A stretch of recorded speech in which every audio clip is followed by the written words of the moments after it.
दोस्तों नमस्कार। कहते हैं कि झूठ के पांव नहीं होते और झूठ जरा सी भी सत्य की लौ को टिमटिमाते हुए देख ले तो वो अपनी बिल में घुसने की कोशिश करता है, क्योंकि झूठ जो है वो कभी भी इतना ताकतवर नहीं होता कि सत्य को हरा सके। आजकल यही हाल कुछ विपक्षी पार्टियों का है, उसमें खास तौर पर कांग्रेस। ये सब जो ड्रामा, जो माजरा आजकल रचा जा रहा है, ये यूपी इलेक्शन को देखकर रचा जा रहा है। हिंदुओं के साथ एक कमाल की चीज देखिए, यहां हुन आए, यहां तुर्क आए, यहां चंगेजी आए, अफगानी आए, मुगल आए, अंग्रेज आए, लेकिन कभी भी कोई हिंदुओं को खत्म नहीं कर सका। हिंदुओं के संस्कारों को, हिंदुओं की सभ्यता को मिटा नहीं सका। लेकिन ये पिद्दी न पिद्दी के सोरवे, ये हिंदुओं को बदनाम करने, हिंदुओं को पूरी दुनिया में लांछन लगाने और पूरी दुनिया में उनको नीचा दिखाने के काम में हमेशा लगे रहे हैं। इन्होंने सबसे बड़ा जो पाप किया वो ये किया कि हिंदुओं के आराध्य श्री राम को एक काल्पनिक पात्र बताया, यानी एक कल्पना से बुना हुआ पात्र, जिसे इमाम हिंद कहा था इकबाल ने। उस राम को, उस हमारे श्रद्धेय राम को इन्होंने इस तरह के लांछन लगाए कि इन्हें आज उस पर खुद शर्म आ रही है और कुछ कहते नहीं बन रहा है। आइए मैं आपको 2-4 क्लिप दिखा देता हूं, जिससे आपको यह पता लगेगा कि ये किस तरह से हिंदुओं के दुश्मन हैं, मोदी जी के दुश्मन हैं, बीजेपी के दुश्मन हैं, क्योंकि उन्होंने आज हिंदुओं के अंदर इतनी ताकत भर दी है, इतना उनके अंदर क्षमताओं का अंबार लगा दिया है कि आज वो किसी से नहीं डरते और अपने हक को मांगने के लिए खड़े होते हैं। भारतीय जनता पार्टी आईएसआई से पैसा ले रहे हैं, इस पर थोड़ा ध्यान दीजिए सर। आपने और एक बात और बताऊं, पाकिस्तान से आईएसआई के लिए जासूसी मुसलमान कम कर रहे हैं, गैर मुसलमान ज्यादा कर रहे हैं, इस बात को भी समझ लीजिए। राहुल गांधी ने हिंदुओं को मुस्लिम ब्रदरहुड के साथ तुलना करके पूरी दुनिया में बदनाम किया। सलमान खुर्शीद ने कहा कि जब यहां पर दिल्ली में आतंकवादी मारे गए बाटला हाउस में, तो वो फोटोज देखकर सोनिया गांधी फूट फूट कर रो पड़ी। इन्होंने हमारे हिंदुओं को आईएसआईएस से तुलना करके पूरी दुनिया में बदनाम करने की कोशिश की। इन्होंने ये कहा कि दुनिया में कोरोना जो है आज हिंदुस्तान से फैल रहा है। ये सब कांग्रेस की कारस्तानियां हैं। इन्होंने हिंदुओं को अलग अलग तरीकों से अलग अलग वक्त में बदनाम करने की कोशिश की। इनके जो होम मिनिस्टर हुआ करते थे शिंदे, उन्होंने हिंदुओं को, जो खास तौर पर आरएसएस है, उसे तालिबानी या आतंकवादी संगठन कहा। इन्होंने मोदी के मर जाने के नारे लगाए, इन्होंने उनकी गर्दन काटने के नारे लगाए, उस पर इनाम घोषित किए। कांग्रेस ने हर वो टुच्ची हरकत की जिससे कि हिंदुओं के नाम को बदनाम किया जा सके। अभी अभी पंचकुला की एक कोर्ट ने फैसला दिया कि 2007 में समझौता एक्सप्रेस पर ब्लास्ट।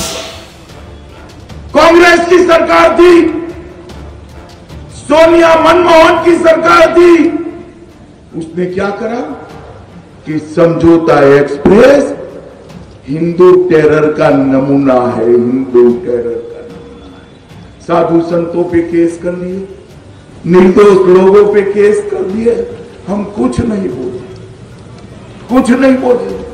पूरे केस चलने के बाद कल परसों जजमेंट आया कि सारे निर्दोष लोगों को पकड़कर फिट कर दिया गया है, इनके खिलाफ कोई सबूत नहीं है मित्रों, कोई सबूत। और जब आज जजमेंट आया है, मैं कांग्रेस के अध्यक्ष राहुल गांधी को पूछना चाहता हूं, आपने पूरी दुनिया में विश्व बंधुत्व का भाव बढ़ाने वाले हिंदू समुदाय को बदनाम कर दिया, आतंकवाद के साथ जोड़ा। हिंदू कभी आतंकवादी हो सकता है क्या? हिंदू कभी आतंकवादी हो सकता है क्या? अरे राहुल बाबा, आपको मालूम नहीं है, हम तो चिट्ठियों को भी आटा खिलाने वाले लोग हैं। लोगों को कैसे? उपचुनावों के नतीजे में एनडीए की सीट बढ़ी गई। अभी उत्तर प्रदेश में भी यही होने वाला है। उसका मैं सिलसिलेवार आपको प्रेडिक्शन जो है आने वाले एक आध एपिसोड के अंदर अंदर मैं आपको बताऊंगा।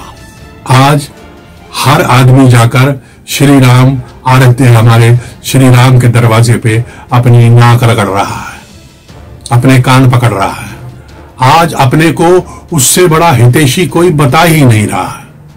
सलमान खुर्शीद ने तो एक किताब ही लिख दी है जिसमें उसने कहा कि सुप्रीम कोर्ट का निर्णय सबसे बढ़िया निर्णय है।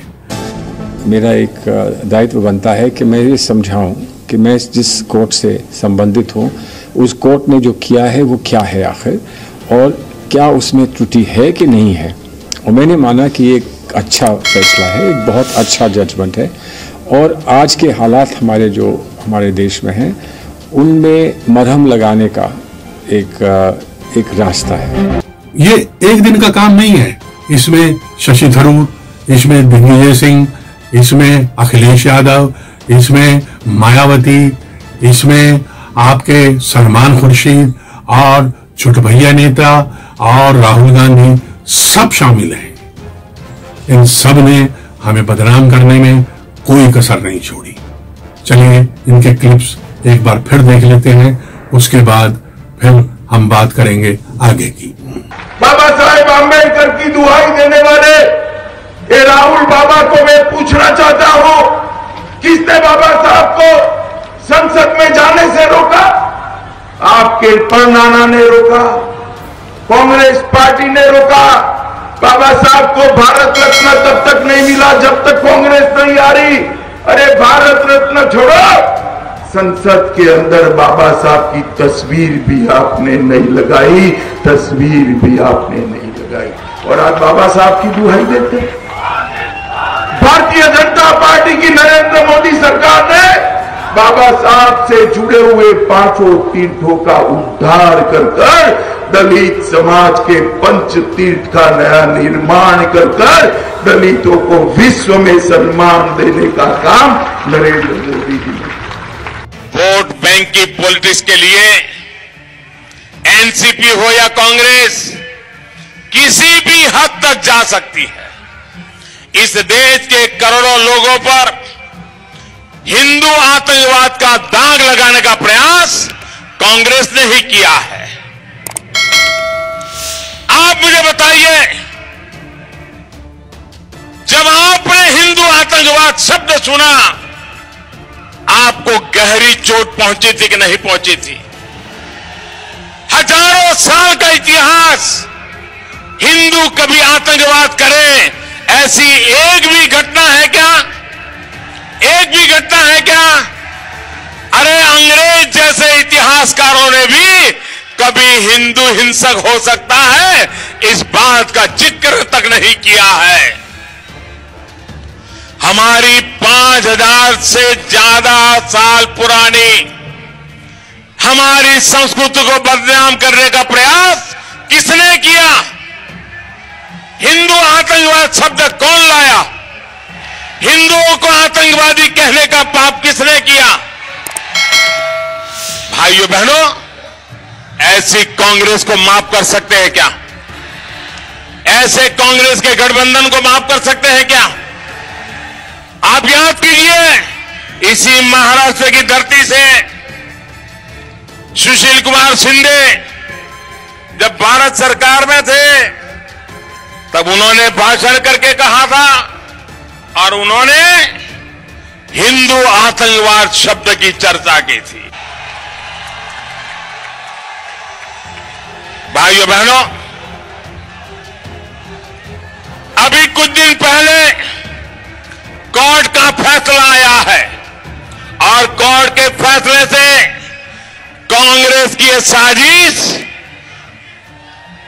कैसी थी, इसकी सच्चाई देश के सामने आ रही है।